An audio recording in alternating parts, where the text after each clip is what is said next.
دوستوں، شیر افضل مروت ایڈوکیٹ نے ابھی کچھ دن پہلے ہی ایک بیان دیا تھا جس میں انہوں نے بتایا تھا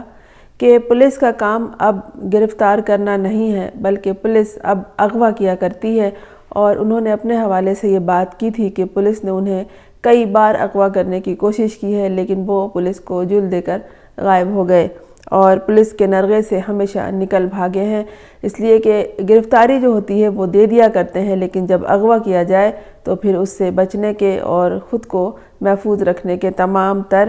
امکانات کو استعمال کیا جا سکتا ہے۔ رات گئے اسی طرح کا ایک واقعہ ہوا ہے لاہور میں، اور یہ صحافی عمران ریاض خان کے ساتھ کہ انہیں دوبارہ اغوا کر لیا گیا ہے،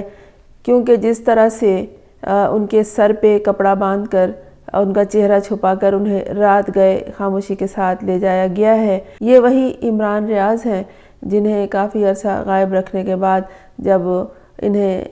زندہ چھوڑنے پر، رہا کرنے پر مجبور ہونا پڑا، اس لیے کہ اس سے پہلے صحافی ارشد شریف جان سے گئے تھے اور اس طرح کسی دوسرے صحافی کو بھی زندگی سے دور نہیں کیا جا سکتا تھا، تو کوشش کی گئی کہ انہیں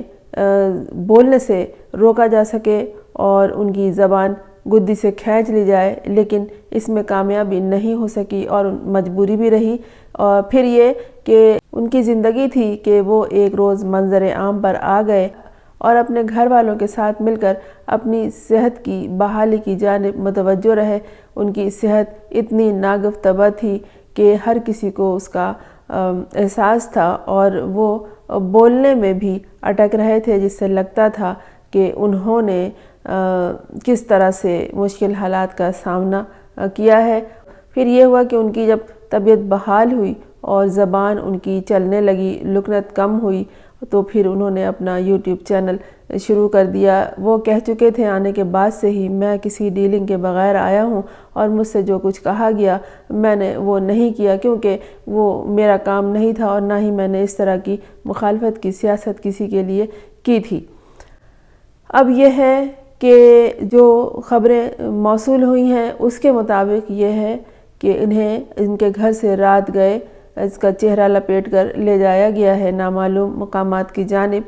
علاوہ ازیں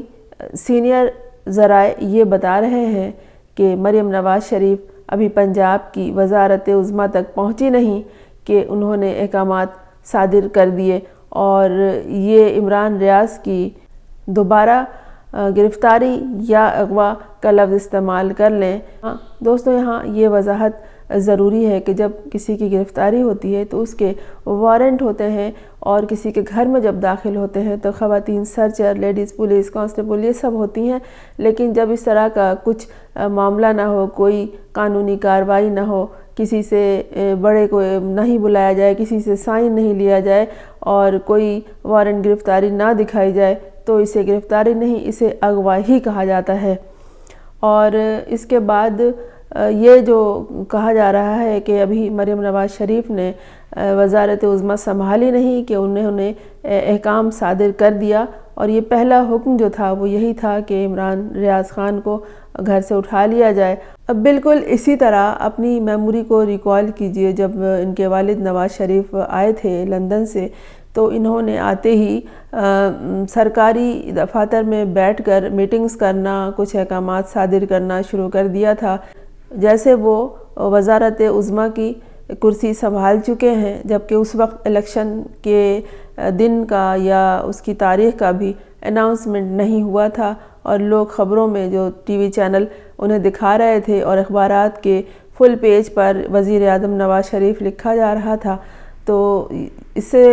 یہ ظاہر کیا جا رہا تھا کہ وزیر اعظم نواز شریف کو ہی بنانا ہے، لیکن جانے سب بات جو ان کی بنی ہوئی تھی وہ کس طرح بگڑ گئی کہ جب ساری غلطیوں کے بعد، سارے ہار کے بعد جن لوگوں کو جتوایا جا رہا ہے اور انہیں صدارت کی کرسی پر ہر طرح سے بٹھایا جا رہا ہے، تو ان سے کوئی ناراضگی ہو گئی ہے نواز شریف سے کہ انہیں پیچھے کر دیا گیا ہے، کیونکہ اگر ہار ہی گئے ہیں تو باقی بھی تو ہارے ہیں، باقی کون سے جیتے ہیں کہ انہیں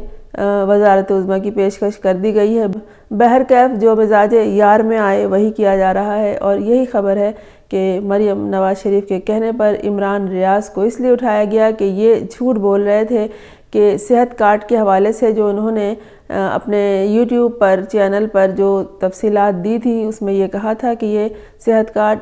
تحریک انصاف کی طرف سے تھا، جبکہ مریم نواز نے یہ کہا تھا کہ یہ صحت کارڈ میں نے بنایا تھا۔ اور اس کے علاوہ کہ مریم نواز کی جو کوئی گفتگو تھی، انہوں نے اسے وہ سنوا دی تھی، جس میں یہ بتا رہی تھی مریم نواز کہ کرپشن میری ریڈ لائن ہے۔ ہو سکتا ہے انہوں نے اپنے کسی اور معنوں میں کہا ہو، لیکن جب آپ لفظوں کا صحیح چناؤ نہیں کر سکتے تو اس میں آپ خود ہی پھنستے ہیں، بجائے یہ کہ دوسروں کو پھنسایا جائے۔ لیکن چونکہ ان دنوں گنگا الٹی بہہ رہی ہے تو پھر یہی ہو رہا ہے کہ کرے کوئی بھرے کوئی۔ اور اس کے علاوہ عمران ریاض اور اسد طور کے لیے یہ اطلاع تھی کہ وہ حاضر ہوں، اور ان کے اوپر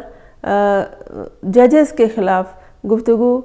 کے الزامات بھی لگائے گئے تھے کہ یہ ججز کے خلاف گفتگو کرتے ہیں۔ اسد طور کے حوالے سے دوستوں یہ کہ اسد طور وہ نوجوان صحافی ہیں جنہوں نے ہمیشہ اسٹیبلشمنٹ کی خبریں عوام تک پہنچائی ہیں، اور کہا جاتا ہے کہ یہ اندر کی خبریں لاتے ہیں۔ لیکن جب سے یہ کرپشن شروع ہوئی ہے، سیاسی کرپشن، اور جس طرح سے الیکشن 2024 میں رد و بدل نتائج میں کیے گئے ہیں، جو عوام کی آواز کو دبانے کی کوشش کی گئی ہے، بلکہ کر لی ہی گئی، بلکہ کوشش کیا مکمل طور پر کر لی گئی ہے، تو اس میں اسد طور نے اپنا راستہ بدل لیا تھا، اور انہوں نے وہ راستہ اختیار کیا جو عوام کا راستہ تھا، اور انہوں نے سچ بولنا شروع کر دیا تھا، جس پہ لوگ حیرت زدہ بھی تھے کہ یہ کیا ہوا، کل تک ان کا ساتھ دینے والا اسد طور آج اس راستے پہ کیوں چل رہا ہے۔ لہٰذا ان پہ بھی وہی الزام لگایا گیا، اور ان کے لیے بھی حاضر ہونے کا آرڈر تھا، لیکن اس کے بعد کی کوئی خبر نہیں آئی کہ کیا ہوا۔ بس یہ رات گئے عمران ریاض کی خبر آئی ہے کہ انہیں دوبارہ سے منہ پہ کپڑا ڈال کے اغوا کر لیا گیا ہے، اور بات جو لا رہے ہیں ہمارے سینئرز وہ یہی بتا رہے ہیں کہ انہوں نے جو صحت کارڈ کی بات کی تھی اور مریم نواز شریف کی پرانی گفتگو عوام کی یادداشت میں لانے کے لیے وہ سنوا دی تھی۔ دوستوں، جب کوئی اسکرپٹ لکھتے ہیں تو اس کے حوالے کے طور پر کہ یہ بات اس طرح سے ہے، ایک اس کی مثال پیش کرتے ہیں۔ تو یہ جو بات تھی یہ صرف عمران ریاض کے پاس نہیں تھی، جب کوئی بات ہونٹوں سے نکلتی ہے تو کوٹھوں تک چڑھ جاتی ہے، اور یہ بات سب کو ہی معلوم تھی۔ تحقیق کرنے والے کر لیں گے، لیکن اگر میں یہ کہوں کہ میرے شہر کا جو نظام چل رہا ہے وہ میرے وجہ سے چل رہا ہے، اگر مجھے یہ جھوٹ بولنے کی عادت ہے تو کوئی کیا کر سکتا ہے۔ لیکن کچھ لوگ ایسے ہوتے ہیں جو کہتے ہیں کہ ہمیں جھوٹ نہیں بولنا ہے، جو غلط ہے تو غلط ہے۔ وہ سچ کے راستے پر قدم رکھ چکے ہیں، اور قید و بند کی صعوبتیں جھیلنے کے باوجود اپنی گرتی ہوئی صحت اور قوت گویائی کی فکر کیے بغیر عمران ریاض خان نے جس طرح مشکلات جھیلی، مجبوراً انہیں رہا کر دیا گیا۔ بقول ان کے انہوں نے کوئی غلط بات نہیں مانی اور کوئی ڈیل نہیں کی، لیکن وہ صحت مند ہونے کے بعد دوبارہ سے اپنے یوٹیوب چینل پر وہی گفتگو کر رہے تھے جو عوام پڑھ چکی ہے اور چینلز کے ذریعے سن چکی ہے۔ لیکن عمران ریاض خان نے اپنے چینلز پر جو کچھ کہا وہ کوئی نئی اور یا انوکھی بات نہیں تھی، یا اپنی طرف سے وہ کوئی بات نہیں کر رہے تھے۔ ہاں، البتہ یہ بات ہے کہ وزارت اعلیٰ کی کرسی پہ بیٹھنے سے پہلے جو دماغ میں بنایا ہوا تھا کہ اس کو بتاؤں گی، اس کو بتاؤں گی، اس کو بتاؤں گی، اس کو الٹا لٹکانا ہے، اس کی چمڑی اتروانی ہے، تو اس کا سلسلہ وزارت عظمیٰ کی کرسی سے پہ بیٹھنے سے پہلے ہی شروع ہو چکا ہے۔ ابھی ایک تازہ ترین خبر یہ بھی ملی ہے کہ فیس بک پر پنجاب کے کسی ایس ایچ او نے مریم نواز کے خلاف کوئی کمنٹس کیے تھے، تو اس ایس ایچ او کو ابھی سسپینڈ کر دیا گیا ہے۔ تو عمران ریاض خان کے اغوا کے بعد، دوسری بار اغوا کے بعد یہ ایک اور کام ہوا ہے جسے ایس ایچ او کو سسپینڈ کیا گیا ہے۔ اب دیکھتے ہیں کہ اس کے بعد کتنے معاملات اس طرح کے سامنے آتے ہیں اور کس کس کو کیا کیا سزا ملتی ہے، اور یہ بھی دیکھنا ہے کہ جس کو سزا دی جا رہی ہے وہ اس کا سزاوار ہے یا نہیں، یا پھر یہاں بھی کوئی ضد ہو سکتا ہے آڈیو لیکس اور ویڈیو لیکس کے بعد کوئی نیا انداز سامنے آئے۔ عموماً یہ ہوتا ہے کہ جب کوئی نیا حکمران آتا ہے کسی صوبے کا یا کسی ریاست کا، تو عوام اس سے اچھی امیدیں رکھتی ہے، اور باقاعدہ ان کو بنا کے سمری پیش کی جاتی ہے کہ یہ اچھے کام کرنے ہیں عوام کی فلاح بہبود کے لیے۔ لیکن اس بار ایسا محسوس ہو رہا ہے کہ ایک لسٹ بنائی گئی ہے کہ اس کو اس طرح بتانا ہے اور اس کو اس طرح، اور سب سے پہلے انتقامی کارروائی شروع کرنی ہے۔ اللہ ہم سب کو اپنے حفظ و امان میں رکھے، اور جو لوگ سیدھے راستے پر چلنے کی توفیق نہیں رکھتے انہیں ہدایت دے۔ میں ہوں فرزانہ روحی اسلم۔ آپ نے اگر اس چینل کو سبسکرائب نہیں کیا ہے تو کر لیجئے تاکہ میرا اور آپ کا ساتھ جاری رہے۔